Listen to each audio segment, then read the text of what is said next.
Sur les 3 derniers mois, je suis à peu près à 15 000 € de chiffre d'affaires. Mais on a quand même gagné quoi, je trouve 1500 € avec en 10-15 minutes. C'est-à-dire qu'en un rendez-vous, tu peux gagner 50, 100 K par mois.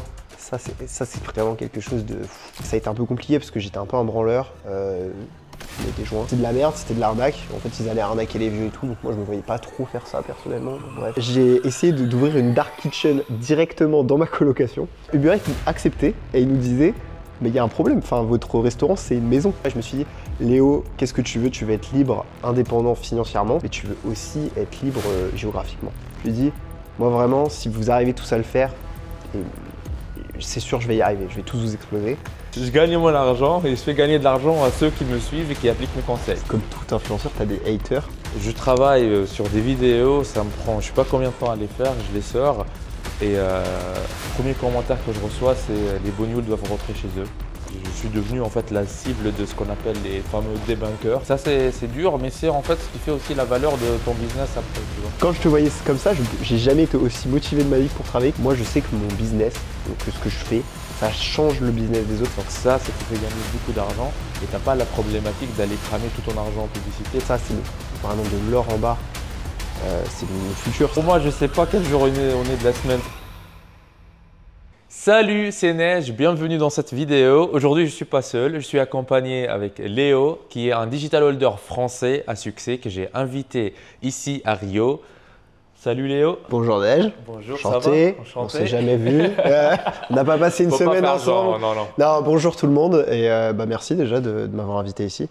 Merci, avec plaisir. Donc dans cette vidéo, on va parler un peu, on va voir ensemble en fait le parcours de Léo, comment en fait il a découvert le digital holding, son parcours avec ça, quel succès il a réussi à obtenir et tout ça. Est-ce que tu es motivé pour ça Léo? Bien sûr que je suis motivé, je suis là pour ça. Puis ça me fait vraiment plaisir de pouvoir parler un petit peu de mon parcours, donc c'est très cool. Très bien, c'est parti. Est-ce que tu peux commencer par te présenter un peu à l'audience? Je me présente rapidement, je suis Léo, j'ai 27 ans, je viens de La Rochelle et je suis entrepreneur et digital holder depuis plusieurs années. Voilà. Très bien, donc tu fais du digital holding. Est-ce que tu peux nous donner sur quel type de produit digital en fait tu fais du digital holding? Alors moi mon produit c'est peut-être moins commun mais c'est du SaaS, donc Software as a Service. C'est grâce à l'intelligence artificielle, hein, donc forcément ça a un peu bouleversé tout cet environnement-là. On va tout simplement grâce à l'intelligence artificielle pouvoir automatiser tout ce qui est prospection pour les agents immobiliers. Très très bien. Parce qu'en fait, quand on fait du digital holding, il y a toujours un petit rappel pour ceux qui ne savent pas ou ceux qui suivent quand même. Il y a trois choses en fait importantes. Il nous faut un produit digital, ça peut être des e-books, ça peut être des formations, ça peut être aussi dans le cas de Léo, un logiciel du type SaaS, c'est-à-dire un logiciel à abonnement. Après, il nous faut un moyen de le vendre, ça peut être un bon de commande, une VSL, etc. et attirer du trafic. Donc toi là, la particularité, c'est que tu vends un SaaS et ça, c'est très bien. Donc maintenant, est-ce que tu peux nous dire tes résultats avec le digital holding? Alors, le résultat sur le digital holding, juste sur mon SaaS du coup? Oui, par exemple, tu as eu quoi comme résultat sur ces 3 derniers mois? Ok, alors moi sur les 3 derniers mois, donc j'ai lancé ce SaaS là en tout cas en septembre. Un petit peu compliqué de le démarrer, de lancer pour avoir les premiers clients, mais globalement là sur les 3 derniers mois, je suis à peu près à 15 000 € de chiffre d'affaires. Normalement, on parle de MRR, mais pour que ça soit plus simple, je vais parler de chiffre d'affaires. Donc là, on a 15 000 € de chiffre d'affaires et on a beaucoup brassé pas mal de niches pour savoir à qui le vendre, etc. On s'est adressé du coup aux agents immobiliers et là, on s'adresse un peu plus à l'exécutif. Et donc là, du coup, en s'adressant à l'exécutif, ça fonctionne bien et j'ai possiblement un contrat qui va booster, qui va vraiment être game changer pour mon entreprise. Très très bien, c'est super. Donc on va maintenant un peu retracer ton parcours. Tu vois, pour apprendre plus à te connaître. Est-ce que tu peux nous dire quel était ton parcours en fait avant ça? Genre, est-ce que tu as fait des études? Est-ce que, je sais pas, tu as eu des diplômes ou pas? Qu'est-ce que tu as fait? Etc. Ok. Alors, mon parcours, il est un petit peu semé d'embûches, un peu comme tout le monde, comme le tien, comme celui de beaucoup d'entrepreneurs, je crois.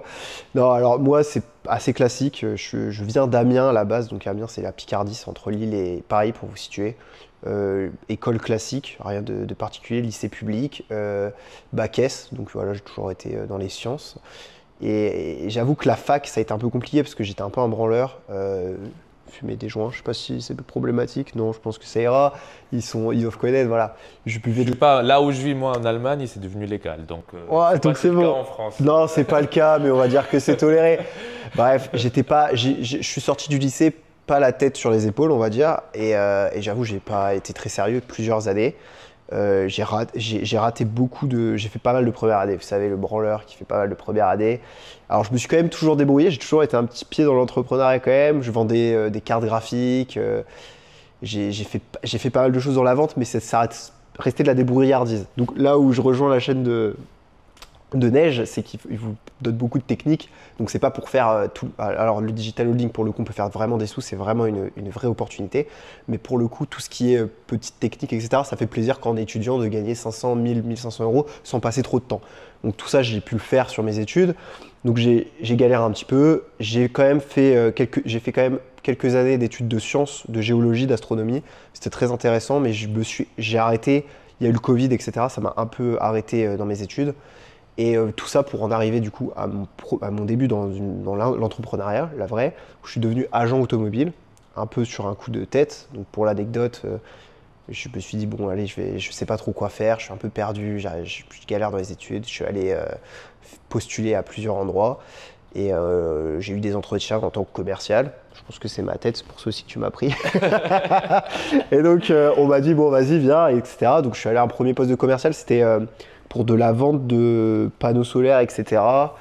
C'était de la merde, c'était de l'arnaque. En fait, ils allaient arnaquer les vieux et tout. Donc moi, je me voyais pas trop faire ça personnellement. Donc, bref, je ne vais pas rentrer dans les détails. Et j'ai eu un deuxième entretien qui était plus intéressant où je suis arrivé et j'ai rencontré une personne qui m'a beaucoup aidé dans le commerce et qui s'appelle Flo. Donc merci à toi. Et donc je suis allé le voir, j'ai plus la capuche, donc vous imaginez le branleur de fac qui a vendu des cartes graphiques, ça y est, il pense qu'il sait faire un business, etc. Il arrive. Et donc on parle un petit peu, il m'explique le business de l'automobile. Et moi je lui dis, je ne sais pas si j'avais vu le Loup de Wall Street, mais je crois que je ne l'avais pas encore vu. Je lui dis, moi vraiment, si vous arrivez tous à le faire, c'est sûr je vais y arriver, je vais tous vous exploser. Donc il a bien aimé, apparemment. Du coup, il m'a dit, je te recrute, je t'achète des chemises par contre, parce que la capuche ne fonctionne pas avec les clients. Je l'ai appris à mes dépens. Donc, et donc voilà, je suis arrivé. Et là, j'ai commencé, vu qu'on était en agent, on est en auto-entreprise. Donc là, c'est un premier pas vers du vrai entrepreneuriat. Et j'ai vraiment bien réussi. Franchement, c'était vraiment une super opportunité. Bon, j'ai arrêté après un an. Parce que il y avait toujours quand même ce côté à moitié entrepreneur, à moitié avec un patron au-dessus. Et moi, la liberté, c'est vraiment important. Et j'ai cassé, même si ça se passait bien, j'ai arrêté. Parce que après même avoir explosé tous les chiffres, c'était vraiment cool. D'ailleurs, bon, bref, je vais pas rentrer dans les détails puisqu'on va passer quand même. Et donc du coup, j'ai arrêté ça. Et là, je me suis lancé à 100% dans l'entrepreneuriat. Et j'étais perdu. Là où vraiment, les formations en ligne, moi je suis vraiment très formation en ligne, il faut se former en premier. J'ai fait l'erreur de ne pas me former. Je me suis dit, je sais vendre des voitures, je sais tout vendre. C'est faux, c'est totalement faux. On ne sait pas tout vendre sur Internet et même encore maintenant, j'ai des grosses lacunes. Et donc du coup, Mais ça n'empêche que tu génères déjà de l'argent sur Internet. J'ai généré de l'argent, exactement. Donc j'ai lancé une première marque de e-commerce sur des imprimantes 3D. Avec tout un branding sur le fait que c'est écologique, etc., du plastique recyclé. Grosse galère parce que j'ai voulu vendre sur Amazon. Et petite anecdote, du coup, c'était des GAFAM et c'était ignoble pour vendre des produits qui ne sont pas faits par AliExpress avec des codes, etc. C'est des codes SQ, c'est vraiment compliqué. Mais bref, une galère. Et quand tu te lances en première fois, on a galéré pendant 6 mois à pouvoir accéder sur Amazon. Et donc du coup, on a mis nos annonces et tout, ils ont mis 6 mois à être validés, 6 mois, 9 mois. Soyons honnêtes, on a arrêté, on n'a pas réussi à tenir parce que 6 mois, 9 mois à ne rien faire et attendre que juste, c'est pas Mark Zuckerberg, c'est qui est Jeff Bezos. De Google, d'Amazon. Non, Amazon, Jeff Bezos vous dise c'est bon, on valide. Oui. Et donc du coup, ça a quand même été validé 9 mois après, je vous expliquerai ce qu'on a fait entre ces deux-là, parce que j'étais avec mes amis du coup, avec des amis avec qui j'étais en colocation. Et donc du coup, ça a été validé. Ce qui est marrant, c'est que maintenant ça marche et il fonctionne. Et j'ai des ventes sur Amazon que du coup je ne fais pas parce que je n'ai plus le système j'ai plus l'imprimante 3D. Mais je fais encore maintenant sur mon adresse mail, j'ai une 50aine de ventes par mois sur ça. Juste parce que ouais, c'est marrant. J'aurais pu faire de l'argent avec. Et donc, parce que, en fait, c'est qu'il n'y a pas vraiment de produit d'imprimante 3D. Donc, si vous voulez, d'ailleurs, ça peut être un produit digital à faire. Mais vous allez galérer à être accepté par Amazon. Donc, s'ensuit du coup d'autres idées où j'ai organisé de l'e-sport. J'ai adoré organiser de l'e-sport Smash Bros. Donc bon, vous connaîtrez probablement pas, je ne sais pas si sur cette chaîne ils sont adeptes. Moi aussi, j'ai aucune idée de quoi tu parles. Voilà, tu sais pas. Et voilà, donc j'ai fait beaucoup de choses entrepreneurs. Ça a très bien marché, c'était très fun, donc c'était plus de l'événementiel. En même temps, j'ai essayé d'ouvrir une dark kitchen directement dans ma colocation. Donc vous savez ce que c'est une dark kitchen? Moi, j'ai entendu ce terme, je pense, il y a 2 mois, je suis allé chercher. Donc c'est en fait, tu as un restaurant où tu fais que de la livraison. C'est ça. Et nous, on s'est dit, on va le faire dans notre coloc. Parce qu'on s'est dit, si on peut faire beaucoup d'argent, et en plus, on n'a pas de frais à payer vu qu'on a déjà notre truc. Et en plus, j'avais un ami qui était dans l'hôtellerie-restauration. Ça n'a pas fonctionné. Enfin, ça n'a pas fonctionné pour encore une raison. Tout a fonctionné. C'est-à-dire, l'État a accepté notre truc. Je ne sais même pas comment c'est possible que l'État accepte que notre maison soit un restaurant, mais bon, bref.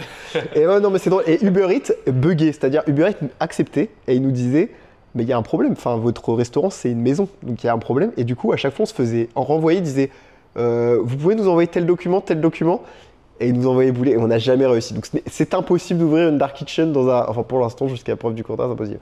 Donc j'ai fait ça. Et ensuite, et là, c'est à ce moment-là où j'ai quand même eu plusieurs bonnes idées d'une certaine manière, mais en même temps, ça a été galère, plein de trucs que je savais pas. Donc formez-vous. Vraiment, formez-vous si vous ne savez pas. Si vous n'êtes pas formé, c'est la première chose à faire, c'est se former. J'ai suivi beaucoup de défaites sur ça. Et là, je me suis dit, je vais revenir aux bases. Et je vais revenir à l'automobile. C'est ça que je savais, c'est à ça que j'étais formé. Donc là, je me suis dit, mais je vais le faire en digital. Parce que j'ai pas envie de payer un loyer à 20 000 balles, à 2 000 balles par mois. Je n'avais pas encore assez d'argent. Et là, c'est ma première réussite entrepreneuriale. Je me suis relancé dans l'automobile, mais que en digital, qu'en passant en digital. Et de là va venir mon SaaS d'ailleurs. Et là, j'ai fait mes premiers euros, donc j'ai fait beaucoup d'argent. Et d'ailleurs, quand on en parlait net, je me disais pourquoi t'as arrêté, frérot? Mais bref. Voilà, juste pour les gens là, quand tu as parlé là de 2 000 euros de loyer, tu comparais ça par rapport à quelqu'un qui a une agence immobilière, qui a des locaux, etc. C'est ça, ouais. Parce que toi, tu as fait ton agence immobilière, tu n'as même pas de local. Automobile. Pardon, agence automobile, et tu n'avais même pas de local. C'est ça, j'avais 0 local et je me suis dit, encore une fois, c'est ma tête qui va me carry, qui va me mettre bien. Parce que bon, c'était assez compliqué. Je me suis dit, est-ce que les gens vont accepter que… Parce qu'une agence, en fait, pour vous expliquer rapidement le système d'agence, juste on va récupérer une maison d'un client ou une voiture d'un client et on va prendre une intermédiation ou une commission sur la vente, en fait, tout simplement. Donc là, j'ai fait ça en indépendant 100%. Et j'ai essayé d'innover, de développer un peu dans l'automobile en rajoutant du digital, de l'intelligence artificielle, etc. pour pouvoir avoir plus de temps et plus automatiser les systèmes et vraiment pouvoir essayer de vraiment avoir des scores fous. Et ça s'est très bien passé. J'ai réussi à passer les fameux 10K par mois que tout le monde a envie de passer dans sa vie d'entrepreneur. C'est un peu une première étape. D'ailleurs, je me suis offert cette montre pour mes 10K par mois. Et donc, voilà, c'est ça. Je sais pas si toi, tu t'es fait la première. Est-ce que ta première fois que tu as passé 10K par mois, ça t'a… Bah, franchement, ça fait péter des choses dans le cerveau, quoi. Parce que tu dis, tu regardes et tu dis, putain, 10K par mois, tu vois. Bah, surtout que moi, ça m'a pris plusieurs années quand même pour y arriver. Okay. Bah, en fait, je suis passé de 0 à 3 000 euros par mois. Ouais. Et après, j'ai pris beaucoup de temps pour passer de 3 000 à 10 000. Mais quand tu arrives à 10 000, tu te dis, waouh, c'est ça, gagner 10 000 euros par mois. Tu vois, c'est une milestone en fait très important. Je ne sais pas comment dire milestone en français. C'est en fait un palier très important, quoi. C'est un palier très important. Ouais, ça t'a fait quelque chose toi dans ton cerveau. Bah oui, parce que ça change tout. Tu parles un petit peu de tes scores sur ta chaîne ou pas trop? De toi ou en fait, j'en parle de temps en temps. Après, j'essaie de faire attention quand j'en parle. De un, parce que souvent, ça fait des réactions un peu trop négatives, tu vois. Ok, d'accord. Et de deux, si tu dis les chiffres réels, on va te dire que tu mytho. Et du coup, bof.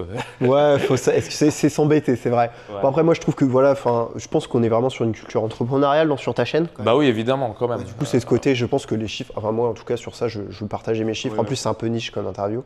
Et parce que je suis pas Thibaut InShape ou voilà, mais ça va, j'ai fait mon petit bagage. Et bref, donc je sais même plus où on en était. Donc oui, on parlait des 10 000 euros. Oui, tu as atteint le palier de 10 000 euros, tu t'es offert la belle. Et voilà, et ça fait à peu près un an. Et du coup, j'ai continué quelques mois sur cette entreprise que j'ai dû scaler. Donc, j'ai dû commencer je me suis dit, je vais la scaler, je vais recruter quelqu'un. Et là, c'était les emmerdes. À recruter quelqu'un, Neige vous le dira, c'est très très chiant. Et pour le coup, Neige est beaucoup plus fort que moi sur ça. Moi, je suis encore très débutant sur ça. Bref, j'ai totalement foiré. J'avais réussi à faire mon truc, mais dès que j'ai fait rentrer autre chose qu'une intelligence artificielle, mes compétences, ça a commencé à foirer. Je me suis dit, Léo, qu'est-ce que tu veux? Tu veux être libre, indépendant financièrement, ça tu l'es, mais tu veux aussi être libre géographiquement. J'ai envie d'être à Rio. J'ai envie d'être à Bali. Voilà. Et là, je me suis dit, je vais faire une digital holding. Alors moi, je ne savais pas que c'était ce terme-là encore à cette époque-là, même si je te connaissais, etc. Mais je ne savais pas qu'un SaaS, ça serait une digital holding. J'avais automatisé du coup sur mon agence quelque chose et je me suis dit, ça, on peut le mettre en SaaS et le vendre, c'est sûr. Donc j'avais un collaborateur sur cette automatisation et je lui ai dit, est-ce que ça te dit, etc. Et là, on s'est lancé tous les deux dessus. Ça nous a pris quelques mois quand même parce qu'il faut faire des CRM. Enfin bon, je passe les détails, c'était un peu complexe. C'était une sacrée aventure quand même, on a bien rigolé. Et donc on arrive en septembre, à peu près mi-septembre, quelque chose comme ça. Et on peut lancer notre SaaS. Et donc j'avais arrêté du coup, j'avais pris toutes mes échos parce que quand on fait 10K par mois, moi personnellement je ne dépense pas beaucoup d'argent. Avec 10K par mois, vous faites énormément d'économies. Parce que 2000-2500 euros, ça suffit. C'est la bonne approche aussi, c'est la bonne stratégie, ce qu'il faut faire. Mettre de l'argent de côté.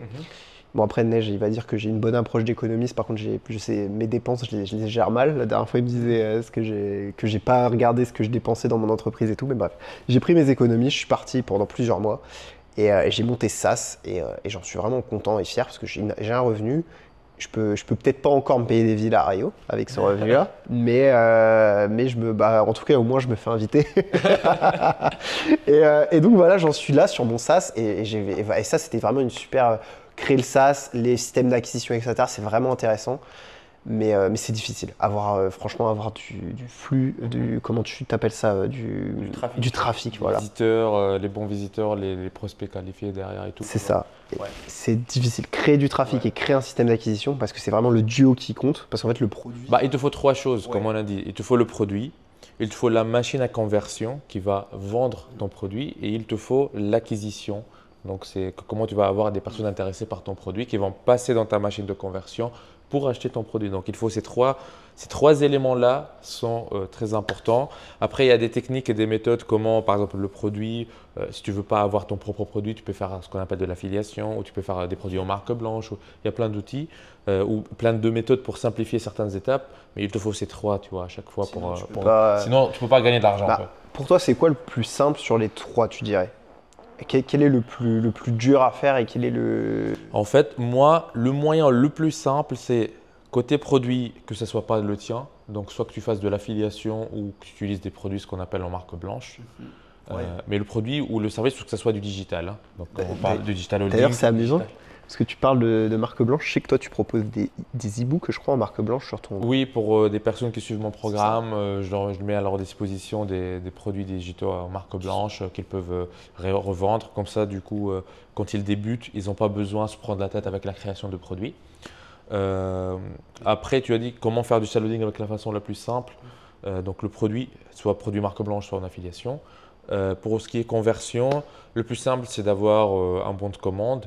Mais si on veut Quand tu dis bon de commande, c'est quoi? Tu peux une page où les personnes intéressées vont pouvoir renseigner leur nom, prénom, adresse email, carte de paiement et effectuer le paiement. Et ça, c'est le minimum pour générer la vente. Après, on peut augmenter cette machine de conversion, par exemple en faisant une page de vente ou en faisant une vidéo de vente ou en créant même un système où on a une vidéo de vente qui envoie vers des appels téléphoniques, etc. Mais ça, c'est des techniques beaucoup plus avancées. Donc, c'est pour les personnes qui sont plus avancées et qui cherchent à gagner plus d'argent. Mais pour quelqu'un qui débute, donc le produit, utiliser le produit de quelqu'un d'autre, donc que ce soit en affiliation ou marque blanche. Pour la conversion, on peut se limiter, se contenter par un bon de commande qui soit quand même un peu optimisé. Et pour l'acquisition, il peut utiliser en fait le réseau social qui a le plus de croissance en ce moment. Par exemple, que ce soit principalement TikTok ou d'autres réseaux sociaux, YouTube. Thread par exemple. Quoi? Il y a Thread qui est sorti là en réseaux sociaux qui est pas mal. Oui, après, mais je ne sais pas s'il est vraiment en bonne croissance en ce moment, s'il y a beaucoup de reach, s'il y a beaucoup de portée là-dessus. C'est une bonne question parce que j'ai l'impression quand même. Ouais. Pour revenir un peu à ton parcours, donc ce qui est intéressant, en fait, super intéressant comme parcours, tu as testé pas mal de choses. Et on voit qu'en fait, dans la vie, c'est pas pour réussir, en fait, faut tester des choses, il faut sortir de sa zone de confort. On va revenir un peu au digital holding. Ça fait combien de temps que tu me suis sur YouTube? Alors, dire exactement le mois où je me suis abonné, mais je dirais que ça fait au minimum 9 mois et au maximum 1 an et demi à peu près. Ok, entre 9 mois et 1 an et demi, c'est pas mal la fourchette. Ouais, parce que je sais plus exactement. Mais en fait, maintenant, tu sais, on s'abonne et on sait plus exactement temporellement. Et vu que depuis que je suis entrepreneur, j'avoue que le temps, enfin, je sais pas si toi tu l'as, mais le temps il est particulier. Ouais. Moi, j'ai du mal à me situer dans le temps. Quand j'étais en études, c'était plus facile. Oui, parce que tu avais les études que cadraient ton temps et tout. Et là, j'ai plus de septembre, c'est la rentrée, tu vois. C'est juste septembre, les Ah. gens et les clients reviennent. Pour moi, je sais pas quel jour on est de la semaine, tu vois. Genre, Et ça, j'avoue que je sais même pas non plus. On est mardi, je crois. Non, un truc comme ça. Ouais, je crois qu'on est mardi. Je pense que c'est mardi parce que si je me rappelle, mon vol était mercredi. Donc, Ouais, c'est voilà. ça. Donc pour toi, donc ça fait entre 9 mois et 1 an et demi que tu m'as connu, tu m'as, on va dire, découvert sur Internet. Quelle était ta première réaction quand tu m'as vu sur YouTube? Quelle est la première réaction que j'ai eue quand je t'ai vu sur YouTube? Alors, si je me souviens bien, c'était sur un. Si je dis pas de bêtises, c'était une miniature PayPal. Je crois que c'était gagner de l'argent sur PayPal, quelque chose comme ça. Et je pense, je fais ça 2 fois par semaine. Donc, C'est très probable, du coup. Voilà, donc forcément, je crois que c'était ça. Donc, tu as eu mon cerveau, tu as eu mon cerveau, comme quoi tu es très fort. Et j'ai vu la vidéo et donc du coup très très bon hook, tu m'as tout de suite, j'ai tout de suite pris mon attention et c'est vrai que je connaissais pas encore la niche du make money. C'est vrai que c'est fou parce que j'en ai fait du make money mais de la débrouillardise on va dire. Mais c'est vrai que et là c'était intéressant. Du coup j'ai pu voir un peu PayPal, toutes les applications etc que tu mets en place. Et spoiler, sur ça tu m'as beaucoup aidé parce que du coup moi je suis un peu fort en automatisation et en intelligence artificielle, je connais pas mal. Et donc Neige, déjà je voulais aussi me lancer sur YouTube et donc pour le coup Neige est très fort sur ses titres et sur ses miniatures. Il a une très bonne structure de vidéo. Donc déjà c'était très intéressant de le suivre. Il y a des youtubeurs comme ça que je suis parce qu'ils ont tous cette capacité à aller attirer l'attention sur eux. Et bon pour là tu es fort. Et sur la valeur alors moi le make money ne m'intéresse plus parce que je suis plus étudiant et j'ai mon business donc je peux pas aller me faire des trucs sur les applications etc. Mais par contre tu avais proposé, tu te souviens, Hamster Combat en NFT? Je pense, oui. Je pense au moment, ouais. Je pense que c'est toi qui l'as proposé. Je me souviens, c'était une vidéo. Et il y a pas longtemps en plus. Et donc, du coup. Et j'ai fait pas mal d'argent sur ça. Bon, après, pas mal, c'est 1000, 2000 euros, mais en automatique, hein, réellement 100%. Où en fait, c'était ce qu'il fallait cliquer. Et j'avais fait 3-4 automatisations avec mon collaborateur. Et ça cliquait sur du hamster combat. Et bon, après, ça s'est un peu fait patcher. On ne pouvait plus le faire. Mais on a quand même gagné quoi, je trouve 1500 euros avec. C'était un bon point de départ. En 10-15 minutes, c'était grâce à toi. C'était un bon point de départ, mais en soi, tu vois, même ces méthodes-là, pour être honnête, en fait, oui, ça peut te permettre de gagner quelques centaines d'euros. Si tu as de la chance, que tu es là au bon moment, ça peut monter à quelques milliers, mais c'est la limite de la chose. Donc, on ne devient pas riche avec ça, on ne remplace même pas son salaire avec ça, on ne peut pas en vivre. Mais la méthode avec laquelle on peut vivre réellement, c'est le digital holding.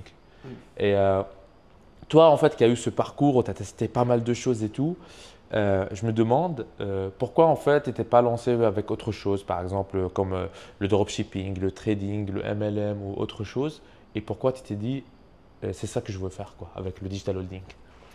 Pourquoi je me suis dit que c'était ça que je voulais faire avec le digital holding? Ça, c'est une très bonne question. Pourquoi pas de e-commerce ou du MLM? Bon, bah déjà, parce que c'est une vraie galère. Soyons honnêtes, hein, faire du e-commerce, faire du MLM, déjà, il y a trop de monde dessus. Faire des ads et tout, c'est une vraie galère. Il faut être vraiment très fort. Il faut être formé à un niveau beaucoup trop élevé, je pense. Pour le e-commerce et le trading, bon, le trading, on va pas en parler, le trading, c'est aussi particulier. Tout ce qui est e-commerce, l'e-commerce, on a l'impression que c'est facile, mais il y a le service client, il y a quel produit tu vends, machin, tu peux avoir des retours, il faut que tu gères tes retours, il ne faut pas faire de l'électronique quand tu es au début, enfin, il y a plein de trucs à savoir. Mais pourquoi le digital holding? Parce que c'est beaucoup plus simple. Soyons honnêtes, comme je dis, c'est trafic, produit, acquisition. Alors, tu as du service client. Toi, non, c'est produit, conversion, acquisition. C'est vrai, excuse-moi, moi j'ai dit le chose à l'envers, excusez-moi. Mais ce que je veux dire, c'est beaucoup plus simple parce que même le service client est plus facile sur un produit. Ce que je veux dire, c'est qu'on ne va pas vous renvoyer. Enfin, peut-être que ça t'est déjà arrivé, mais on ne va pas vous renvoyer un e-book, quoi. oui, il n'y a pas en fait les livraisons, il n'y a pas des problèmes de logistique, il n'y a pas de problème de douane, il n'y a pas des problèmes de… En fait, toute cette prise de tête là, il n'y a pas avec les produits digitaux. En fait. Exactement. Et il y a aussi un truc qui est très fort, c'est qu'on n'a pas le client directement. Parce que c'est vrai que le client, moi par exemple, quand je faisais de l'automobile, le client, alors il y a un côté très positif, on est avec le client, mais des fois les clients peuvent être un petit peu relous d'une certaine manière. On va pas se mentir, voilà, bah, c'est de l'humain. À chaque fois qu'il y a de l'humain, plus vous mettez de l'humain dans l'échelle, plus c'est compliqué. Ouais. Voilà, donc les avantages de tous les produits digitaux, c'est que dans la finalité, vu que c'est automatisé, que ce soit un logiciel, une formation, etc. Alors tout n'est pas automatisé, on est quand même en contact avec le client, mais c'est un contact beaucoup plus léger et ça permet d'être plus tranquille d'esprit, quoi. Et de pouvoir le déléguer aussi plus facilement. Je pense. Hein, Oui, exactement, tu as tout bien résumé, quoi. Alors, la question suivante, c'est quelle était ton expérience la plus marquante en travaillant avec mon équipe et moi et qu'est-ce qui a fait, je dirais, un déclic de par ce travail en direct? Oh, franchement, tu me poses une colle. Parce que franchement, c'était fou. C'était incroyable. Être avec un youtubeur à succès, déjà c'est vraiment une super expérience. Être à Rio, c'est une super expérience. Genre, j'en ai tellement à raconter. Vraiment, tu me poses la question, quelle est la chose qui m'a le plus marqué? L'expérience la plus marquante et qu'est-ce qui a fait un déclic dans ta tête, quoi? Je crois que ce qui m'a fait un déclic dans la tête, c'est quand tu faisais tes réunions avec ton réalisateur. Ouais.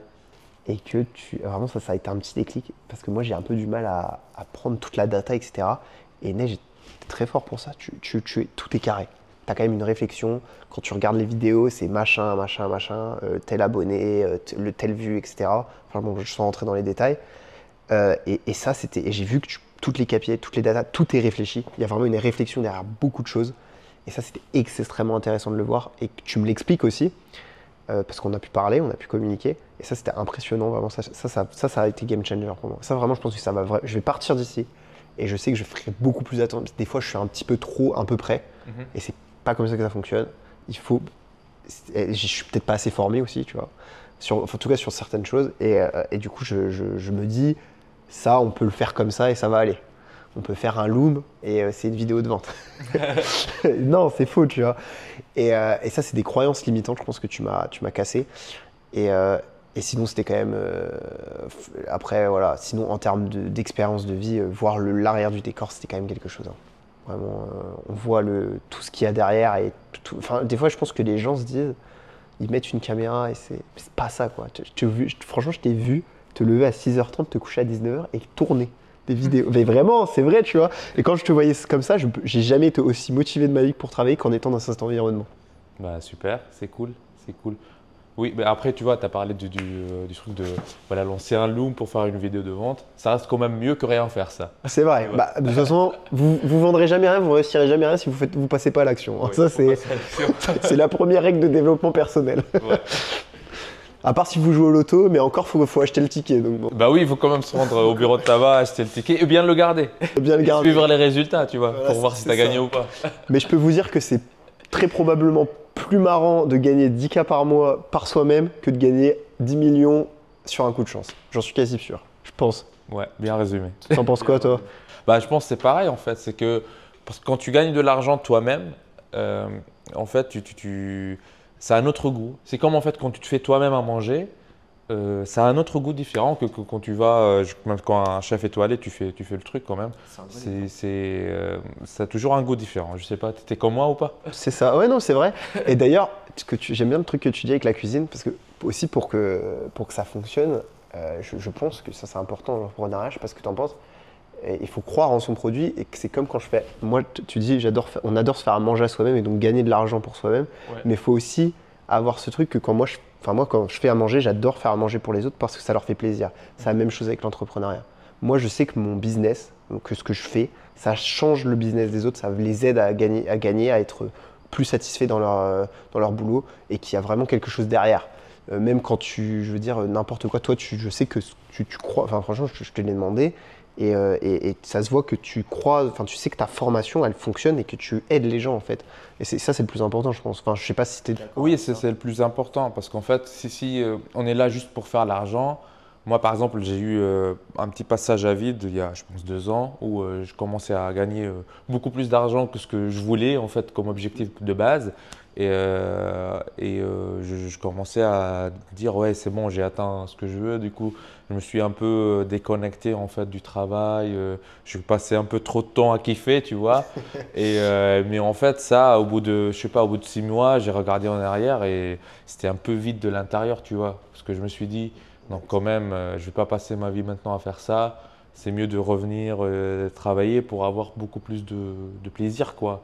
Et du coup, quand je suis revenu, en fait, que j'ai repris aussi ma chaîne, peut-être aussi les abonnés ils ont remarqué que pendant, je pense, un an, je sortais des vidéos de moindre qualité avant de reprendre le navire, tu vois.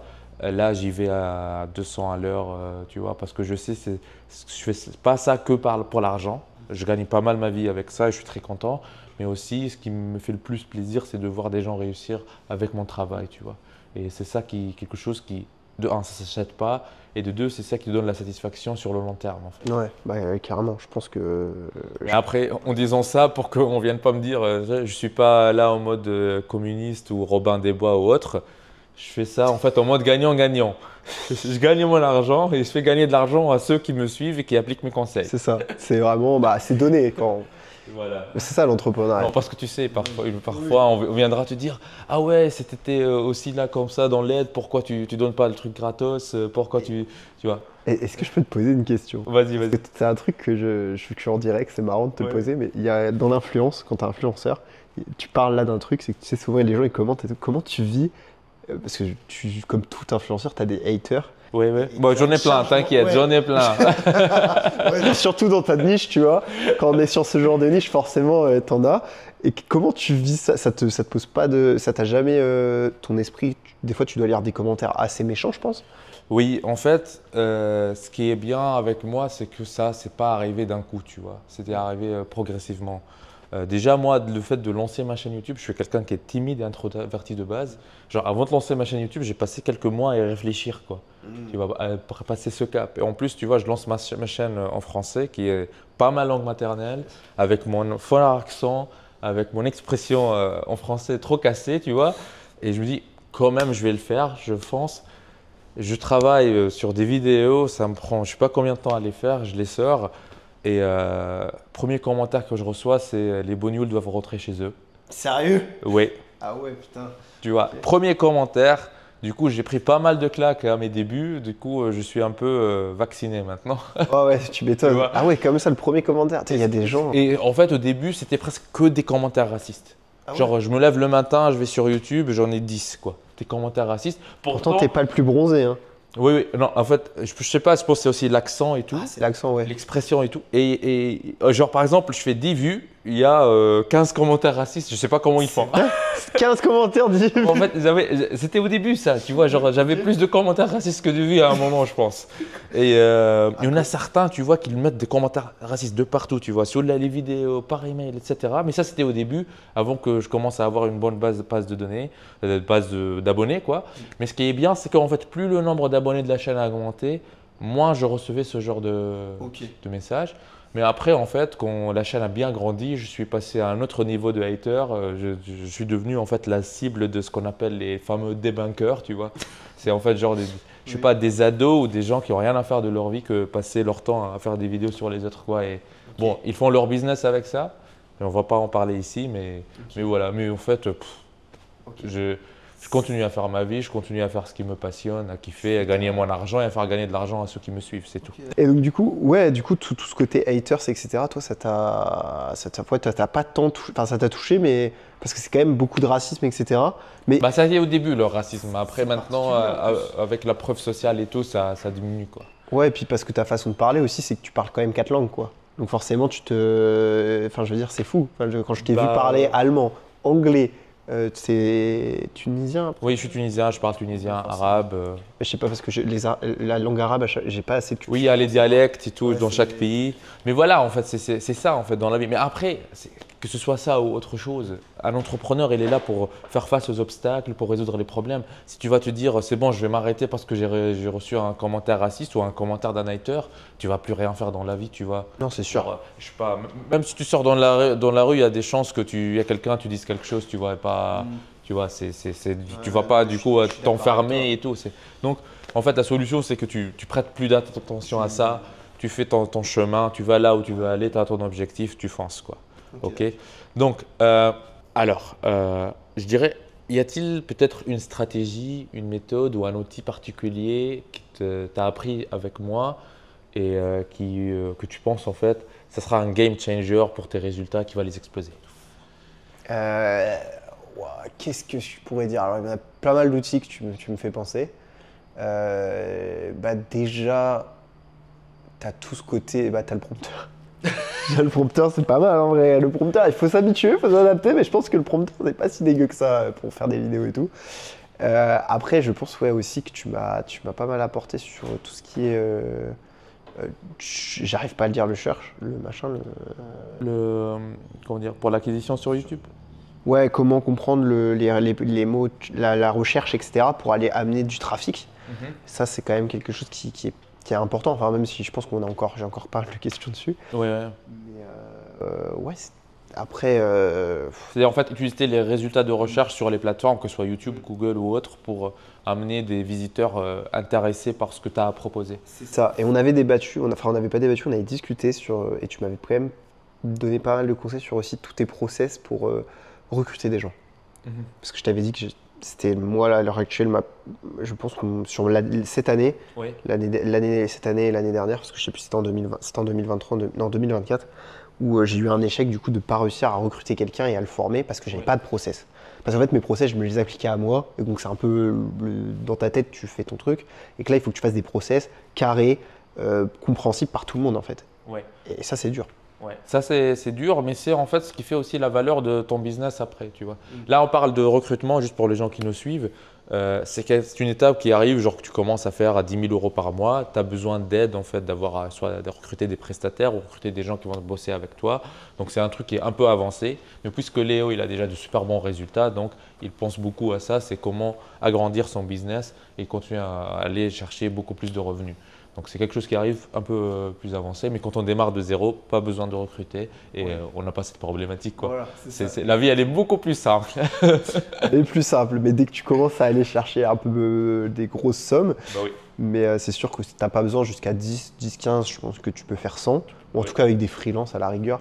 Mais après, ouais, c'est plus compliqué, tu es obligé de processiser. Et du coup, ça, c'est quelque chose que tu m'apprends. Et le côté aussi, souvent on dit qu'il faut toujours que tu aies quelqu'un de moins fort que toi dans l'entrepreneuriat et quelqu'un de plus fort que toi. En tout cas, après l'entrepreneuriat, souvent c'est au niveau de l'argent, nos statistiques. Après, voilà, enfin, en tout cas de bénéfices, plus que CA.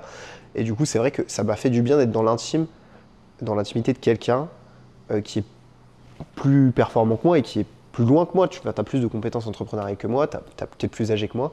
Donc du coup, ça fait une sorte de mentor, tu vois. Plus âgé, tu me fais un peu trop vieux. Non, on a combien? 3 2 ans. 2 ans. Ça va, 2 ans, ça va. Que 2 ans. Hein. Mais toi, non, mais je parlais en année entrepreneuriale. C'était juste un peu. Oui, je sais. Mais ce que je veux dire, c'est que tu as combien d'années entrepreneuriales de plus? Tu as commencé à 16 ans. J'ai lancé mon tout premier site web à 16 ans. J'ai commencé à vivre d'Internet à 18 ans.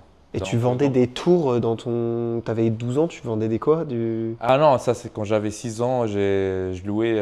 en fait, j'ai récupéré un vélo qui était chez nous, tu vois, qui était un peu cassé de mon grand frère. On l'a réparé et j'ai commencé à louer ça aux autres gamins dans le quartier où j'ai grandi en Tunisie. Tu vois, bon, j'avais 6 ans parce que voilà, j'ai vite compris qu'il faut que je fasse quelque chose pour me sortir de la situation dans laquelle je vivais. Du coup, j'ai pris en fait ma responsabilité. Me dire ok, je vais faire mon propre argent depuis que j'avais 6 ans. Fallait faire une vidéo Make Money avec un vélo. D'ailleurs, j'en ai parlé une fois dans un podcast et j'ai vu dans les commentaires certains ils ont kiffé l'idée, tu vois. Ouais, ah ouais, c'est vrai. Incroyable. Ouais. Ah bah ouais, ça serait drôle. mais voilà, enfin, ce que je veux dire, c'est que tu as quand même beaucoup d'expérience sur ça que moi j'ai pas. Et avoir une sorte de mentor, ouais, de voir des gens s'entourer avec des gens quand même qui sont plus forts que toi pour pouvoir travailler des choses que tu sais pas. Et c'est vrai que des fois, j'ai avoir des personnes, enfin moi j'ai des potes aussi qui se lancent dans l'entrepreneuriat que j'aide rapidement. Et c'est des trucs tout bêtes, hein, mais à un niveau plus facile. Mais du coup, ça m'aide aussi à consolider mes bases. Pour toi, du coup, c'est par exemple le process, si tu me les expliques, ça consolide aussi. Et voilà, je pense que c'est toujours un travail intéressant à faire. Et donc moi, ça aussi, ça a été cool de mon côté. Ok, très bien. Question suivante, est-ce que tu peux nous partager plus de détails sur les résultats que tu as eus depuis que tu t'es lancé dans le digital holding? Et là, je ne parle pas que des résultats financiers, tu peux en parler bien sûr, mais je parle des résultats en fait différents aussi, par exemple de, je sais pas, de visibilité ou d'expérience professionnelle, etc. Écoute, en expérience professionnelle, déjà, j'ai travaillé avec des personnes. Donc, mon premier client qui a testé mon MVP, Oui. mon MVP. Donc le MVP, c'est la première version, on dirait, de ton produit que tu as mis en place. Oui. Et donc, je suis allé prospecter directement avec mon outil sur Le Bon Coin. J'ai envoyé mon outil. Et bon, il y a eu quelques problèmes, du coup, j'ai pas pu réitérer, mais j'ai eu de la chance, du coup. Et c'était sur La Rochelle. Et donc, c'était un formateur en agent immobilier, donc il y a plusieurs agents chez lui. Et moi, j'ai lancé, je disais, ouais, on est une start-up et on a besoin d'un client pour essayer notre outil et qu'on l'améliore. Parce que voilà, c'est le plus simple. Quand ton outil n'est pas encore perfectionné, le vendre, c'est compliqué. Donc, autant le proposer gratuitement, si c'est pas trop, bien sûr, s'il ne te coûte pas trop d'argent, surtout quand tu développes. Et donc, du coup, voilà. Et c'est vrai que c'était très intéressant d'avoir des retours clients. Et par exemple, on n'avait pas de CRM. Et lui, il nous a dit, faites un CRM, les gars. Et du coup, on a fait un CRM avec ça. Le CRM, juste pour expliquer, c'est un logiciel de gestion de relations clients. Ça te permet d'avoir une base de données de tes clients, où est-ce qu'ils sont, plein d'informations sur tes clients qui doivent soit regrouper sur un seul logiciel, comme ça tu peux t'y retrouver. D'ailleurs, en parlant de CRM, j'avais commencé avec un CRM de lead management en marque blanche qui fait beaucoup de choses, qui est Go8Level. Et d'ailleurs, je rebondis vite fait, je reviens après sur la question. Tu proposes pas de SaaS ou en marque blanche à tes digital holders Non, je fais pas encore là. C'est pas trop. Tu fais vraiment des produits plus simples peut-être. Là, je suis plus sur des produits plus simples sur ça, ouais. Ok, donc bah, c'était une question que je me posais. Et donc pour revenir, ouais, ça c'était vraiment très intéressant professionnellement. Puis il y a eu des réussites, etc. Enfin, quand on a en 14 jours, quand on a eu la première vente sur une de nos clientes, c'était très cool d'avoir des très bons résultats très vite. Tu t'y attends même pas toi-même. Donc même moi, quand j'avais l'outil pour moi, je n'avais pas fait ces résultats-là. Donc limite, je me dis que j'étais nul. Comme quoi, je suis plus peut-être fait pour développer des choses. Non, enfin, je rigole, je sais que je suis pas mauvais, mais voilà. Et ça, c'était cool. Et derrière, qu'est-ce que je pourrais dire? Tout ce qui est développement, collaboration, vraiment sur créer un outil très complexe avec quelqu'un. Parce que c'était un ami à la base. Et souvent, on dit que les amis, c'est compliqué. Ouais. Mais avec cet ami, on est potes depuis longue date. Et on est des êtres de logique, je dirais, où on est très… quand il y a un problème, on se le dit et c'est réglé. Comme dans une relation amoureuse, par exemple. Tout ça, ça a été vraiment… voilà, très… Et il y a eu aussi tout un tunnel. On a signé nos premiers clients. Et pendant tout le mois de septembre, octobre, après j'ai déménagé. On a eu des problèmes. Mais du coup, septembre, octobre ont été des mois assez compliqués. Parce qu'on avait du mal à faire notre tunnel d'acquisition, on avait du mal à être dans le business parce qu'il faut faire énormément de choses. Il faut qu'on soit un peu partout. Ouais. Ça, c'est le problème. Et développement, clientèle, etc. Et donc ça, c'était aussi assez difficile, le fait… Je pense que ces difficultés sont aussi liées au fait que vous faites votre propre produit et qu'il n'y a aussi pas un produit super simple qui est quand même un logiciel, donc il y a pas mal de développement et tout. Donc juste je précise que quand on fait du digital holding, si par exemple on prend la variante un peu plus simple qui est par exemple soit faire une formation, soit utiliser le produit de quelqu'un d'autre. Donc c'est beaucoup plus simple que de développer un logiciel. Mais aussi là, il y a l'avantage, c'est que si tu fais du logiciel, tu peux faire beaucoup plus d'argent. C'est ça, disons que chacun ses avantages et ses désavantages, mais du coup professionnellement, ouais, sur la question, c'est ça, j'ai plein d'expériences professionnelles. Du coup, ça m'a aussi emmené vers ça, parce que si je n'aurais jamais… si j'avais postulé en me disant que j'avais une agence automobile, est-ce que tu m'aurais pas pris, je pense. C'est parce que j'avais un SaaS, donc ça m'a ouvert quand même quelque chose. Ça, c'est une opportunité professionnelle. Et ça, c'était vraiment incroyable. Après, aussi le fait de dépasser… Pour ajouter un peu de contexte, en fait, à un moment, je me suis dit, il faut que j'invite des digital holders dans mes vidéos. J'ai envoyé un appel à candidature et c'est là où il a postulé en me parlant en fait plus de son projet. Et je trouvais qu'il avait un profil intéressant et du coup, je l'ai fait venir avec moi ici à Rio. Juste pour donner un peu de contexte aux personnes qui suivent. Et ça, je pense que c'est une expérience professionnelle qui va, moi, me profondément marquer. Enfin, moi, c'était vraiment c'était super bien. Franchement, c'était trop cool. Et donc, ouais, ça, déjà, ça m'a débloqué ça. Après, il y a d'autres trucs. Des fois, il y a des anecdotes. Enfin, je veux dire, la dernière fois, du coup, en passant à l'exécutif, trouver les numéros de téléphone des exécutifs, finalement, ça a été… Alors, les exécutifs, quand je dis exécutif, c'est vraiment le bras droit du PDG d'une grosse entreprise ou carrément le CIO, le directeur général. Et là, du coup, vous m'avez motivé à me lancer dans ça. où je m'étais dit, vas-y, je vais tenter l'exécutif, je le laissais de côté. Et là, vu qu'on était vraiment full motivation, j'étais dans le cœur du travail.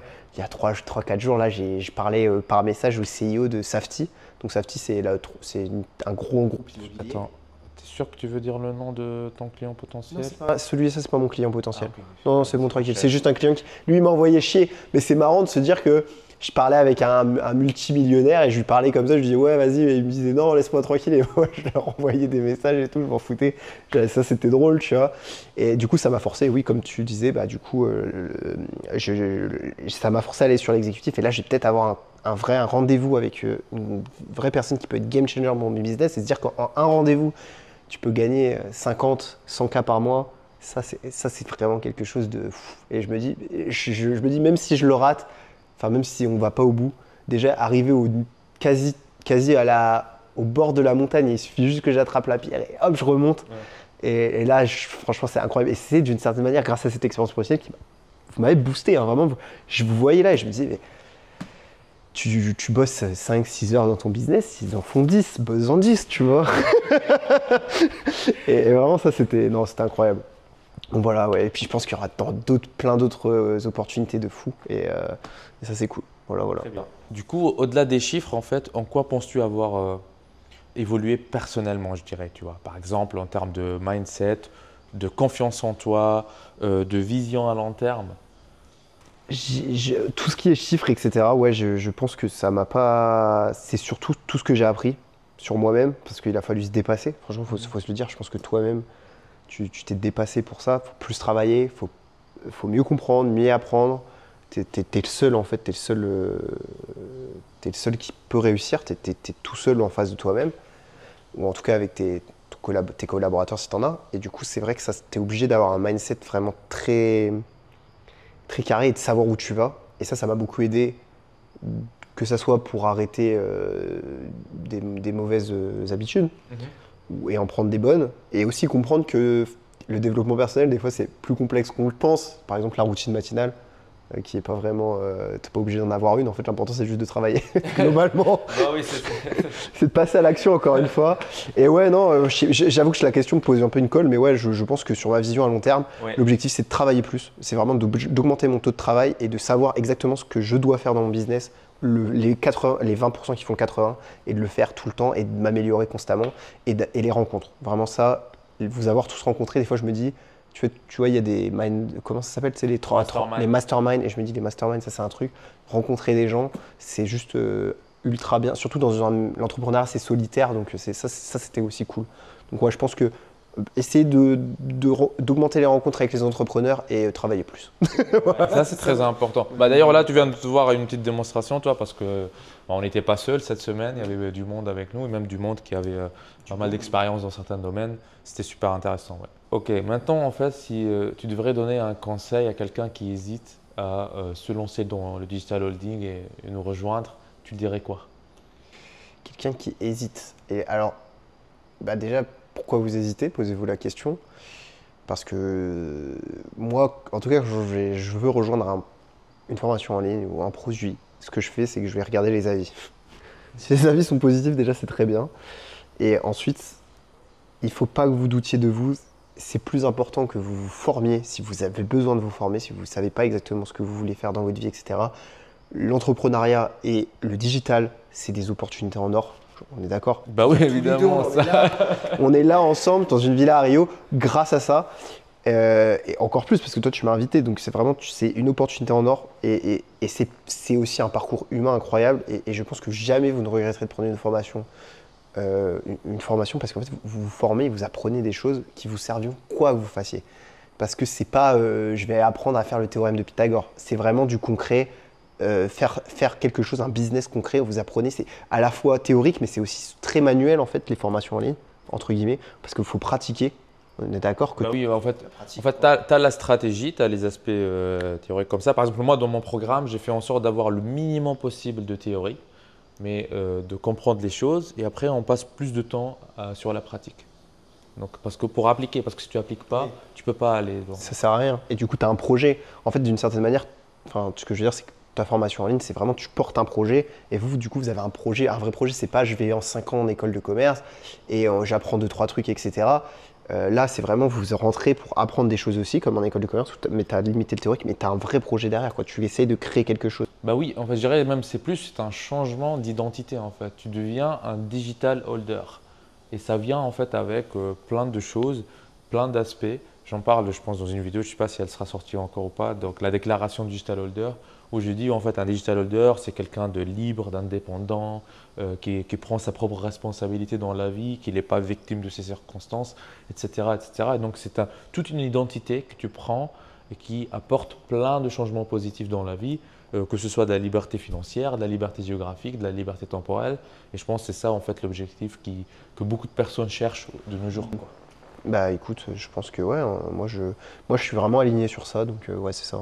Bah, j'ai hâte de voir ta vidéo du coup sur les digital holders. Est-ce qu'il y aura un cri de ralliement « Je suis digital holder » ou quelque chose comme ça? Je le rajouterai peut-être. Ou tu fais à la fin, c'est le comment? Un seul digital holding, tout suffit pour réussir. C'est ça. Ça, c'est le slogan, tu vois. C'est que tu as besoin d'un seul. Comme toi, par exemple, là, tu as un seul digital holding. Tu as déjà fait, tu as dit, plus de 15K là, ces 3 derniers mois. Et oui, tu es bien parti là pour en faire beaucoup plus ces prochains mois. Donc, Puis l'entrepreneuriat, ce qui est beau, c'est. Alors, c'est pas vraiment une exponentielle, c'est des marches, mais des grosses marches. Des fois, d'un coup, tu passes à quelque chose que tu t'y attendais pas. Bah, c'est comme un jeu en fait. Dès que tu atteins du coup, en fait, tu bats un boss, tu passes au niveau suivant. Ça, voilà, et c'est trop cool. Très bien. Maintenant, la question suivante, c'est comment envisages-tu ton activité là dans le futur, que ce soit dans les mois ou les années à venir, et comment est-ce que la formation, quel impact la formation va avoir sur ton futur professionnel? Ok. Eh ben écoute, moi personnellement, j'envisage vraiment de booster mon SaaS beaucoup, énormément, parce que c'est un SaaS qui peut aussi changer de niche, et c'est ce que j'ai déjà commencé à faire, et donc avoir dupliqué les canaux d'acquisition. J'aimerais réellement pouvoir créer une chaîne YouTube et vraiment avoir de l'organique, donc ce que tu fais, et donc là être formé à ça, et je pense que ça t'es très fort à ça, donc la formation va m'aider sur ça, sur créer une chaîne YouTube et avoir de l'organique pour avoir des visiteurs sur mon SaaS, enfin des clients du coup, directement. Donc ça, c'est vraiment une vision sur le long terme. Je pense que ouais, j'aimerais d'ici un an avoir entre 0 et 20 000 abonnés sur ma niche. Ce serait vraiment incroyable. J'ai tellement appris et en plus, enfin, voilà, je pense que j'ai tellement appris ici que j'ai le bon mindset, je pense, pour YouTube. Et donc du coup, après, c'est aussi signer tout ce qui est contrat national, donc aller voir sur de l'exécutif. Et la formation me sert, j'adore tellement la formation. Je suis vraiment quelqu'un qui consomme de la formation. Moi, si j'ai de l'argent, quand j'aurai un niveau pour vraiment ne plus investir aussi parce que c'est du développement, etc. et avoir assez d'argent, je me prends des coachings et des formations tout le temps, des masterminds, comme je te dis. Tout ça, en fait, t'apprends. La formation, ça te change ta vie, en fait. J'aimerais avoir, il y a des compétences que j'ai pas. Et si je pouvais avoir une formation pour me prendre une formation sur ça, je le ferais tout de suite, en fait. J'hésiterais pas, finalement.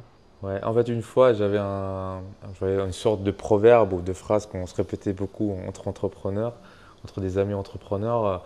On se disait que l'argent que tu ne gagnes pas encore, c'est de la connaissance que tu n'as pas encore. Bah, c'est exactement ça. Tu vois, c'est parce que c'est ça. En fait, d'abord, tu acquiers les connaissances. Ces connaissances-là, tu les monétises après. C'est ça en fait comment ça fonctionne en tout cas. En tout cas, ce qui a fonctionné pour moi, qui apparemment fonctionne pour toi aussi. Tu as exactement raison. Je pense que tu peux pas me dire, c'est que si à l'heure actuelle tu es à 0 €, que tu gagnes un SMIC, que tu galères, c'est que tu n'as pas les connaissances. Parce qu'il y en a qui le font sur plein de business différents, il y en a des milliers. Et l'avantage du digital holding, c'est que tu as la liberté financière, etc. Et que c'est une opportunité, c'est-à-dire que c'est un marché qui explose. Tout le digital, tout ça, c'est des marchés qui explosent. Donc en plus de ça, c'est une bulle, il y a une opportunité. Et donc ouais, non, je pense que là, j'ai fait le tour. Hein. Très bien, je pense qu'on arrive donc maintenant je pense vers la dernière question. Tu as parlé beaucoup de se former, de faire des coachings, etc. Je suppose que tu en as fait pas mal, ou plusieurs en tout cas. Selon toi, qu'est-ce qui différencie le digital holding des autres formations ou des autres coachings que tu as déjà fait? Ça t'apporte quelque chose qui est important. J'ai fait pas mal de formations, beaucoup de marketing, parce que le marketing c'est très important, mais c'est du marketing qui t'apprend de l'email marketing par exemple, des exemples, du ads, ce genre de choses, c'est très important. Mais je pense que c'est vraiment le cœur de la chose, c'est de faire de l'organique, parce que si tu as une chaîne à 20 000, 50 000 abonnés, que tu fais sur du TikTok, de l'organique, etc., que tu sais faire un tunnel d'acquisition, ce que tu apprends. Parce qu'en fait, c'est bien d'apprendre à faire de l'email marketing, mais ça ne t'apprend pas non plus à vendre ton produit et ça ne t'apprend pas à avoir un produit. Et en fait, c'est comme si tu avais les 3 piliers, c'est-à-dire produit, acquisition et surtout, quoi que tu fasses, en fait, le plus important, c'est outre la conversion et la… Parce que ça, tu peux, comme tu dis, tu peux ou prendre un produit en marque blanche ou faire de l'affiliation. Et donc l'affiliation t'emmène sur un autre tunnel de vente. Et donc ça, tu n'as même pas besoin de faire. En fait, c'est le plus important que tu apprends. Et je pense que ça c'est vraiment de l'or en barre. C'est le futur, c'est-à-dire ceux qui auront ça, même dans plus tard, ça sera vraiment une ressource. Je pense que ça se revend. C'est d'avoir du trafic, d'avoir une chaîne, etc. Ça, c'est vraiment, je pense, que le plus important. Ouais. Oui, et d'où le nom Digital Holding. C'est parce que tu possèdes en fait une source de revenus digitale. Donc, si par exemple tu possèdes un compte TikTok avec pas mal de followers, pas mal de vues, en fait, c'est quelque chose que tu peux aussi monétiser, vendre et tu as le contrôle. Pareil pour une chaîne YouTube, pareil pour un site web. C'est un site web qui fait pas mal de visites. Donc ça te fait gagner beaucoup d'argent et tu n'as pas la problématique d'aller cramer tout ton argent en publicité, par exemple, et comme qu'ils font beaucoup actuellement, dropshipping ou d'autres business, où ils crament tellement d'argent en publicité, ils n'arrivent même pas, tu vois, à dégager un bénéfice derrière. Et pour beaucoup, en fait, ils sont dans le négatif sans même le savoir. Et c'est vrai que si j'y pense, comme tu me le dis, il y a aussi un avantage de la formation sur le digital holding, c'est que tu as quasiment rien à investir après. C'est-à-dire, tu prends la formation. Si tu prends une formation, par exemple, je prends une formation d'e-commerce ou de MLM, tu vas quand même avoir du ads à faire. Et le ads, ça coûte cher et tu peux perdre beaucoup d'argent avec du ads. Et le e-commerce, souvent, ils te font faire des publicités en ligne, etc. Quand tu ne maîtrises pas les publicités, tu peux perdre beaucoup d'argent. Alors qu'en fait, là, c'est juste, admettons, tu veux vendre, je sais rien, même vous, spectateurs, vous possédez une compétence, c'est sûr, vous êtes fort dans quelque chose, vous avez une passion, c'est quasiment sûr, vous connaissez quelque chose, et bien vous allez apprendre à en faire un peu un travail. Et donc, si vous avez du TikTok, etc., vous allez juste faire des vidéos TikTok. Et dans le pire des cas, vous apprenez à faire une vidéo TikTok, elle ne fonctionne pas, admettons, ou une vidéo YouTube. C'est pas grave, vous avez dépensé du temps et de l'énergie qui vous ont permis d'apprendre, ça c'est sûr, vous avez appris quelque chose. Par contre, vous avez dépensé 0 € quoi derrière.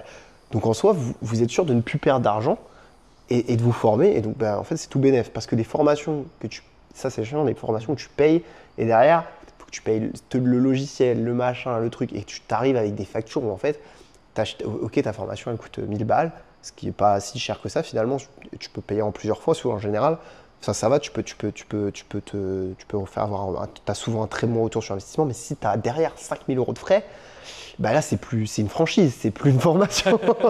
Non mais c'est vrai. Exactement. Et donc je pense que le digital holding, se former à l'organique, etc., c'est quelque chose de très très important et probablement le plus accessible à l'heure d'aujourd'hui. Tu as bien résumé les choses. Merci d'avoir accordé le temps pour cette interview. Merci à toi de nous avoir regardés. Je pense maintenant, je vais te laisser le mot de la fin. Eh bien les gars, n'oubliez pas, il vous suffit d'un digital holding pour devenir riche. Non, j'avais dit ça. C'est ta version à toi en fait. C'est parce que moi je pense riche. Oui, parce que pour toi en fait réussir c'est devenir riche. En fait, le slogan c'est un digital holding, tu suffit pour réussir. Après, c'est la réussite à ta propre définition. Pour toi, peut-être, tu es retenu de devenir riche parce que tu veux devenir riche. Pour une autre personne, c'est voyager à travers le monde. Pour une autre personne, c'est être libre de son temps. Pour une autre personne, c'est voir ses enfants grandir. Donc, chaque personne, elle peut le décliner comme elle veut. C'est pour ça que c'est juste réussir. Mais tu vois, maintenant, je connais par cœur ta phrase parce qu'elle est bien expliquée. Vas-y. Tu vois, j'ai peut-être cette tendance à penser… Non, c'est fait exprès en fait de dire « il suffit pour réussir » sans préciser quoi, comme ça tu mets ce que tu veux derrière. Ok. Et donc du coup, un seul digital holding te suffit pour réussir à accomplir ce que tu as envie d'accomplir. Très bien. Non, on l'a refait. C'était nul ça, allez.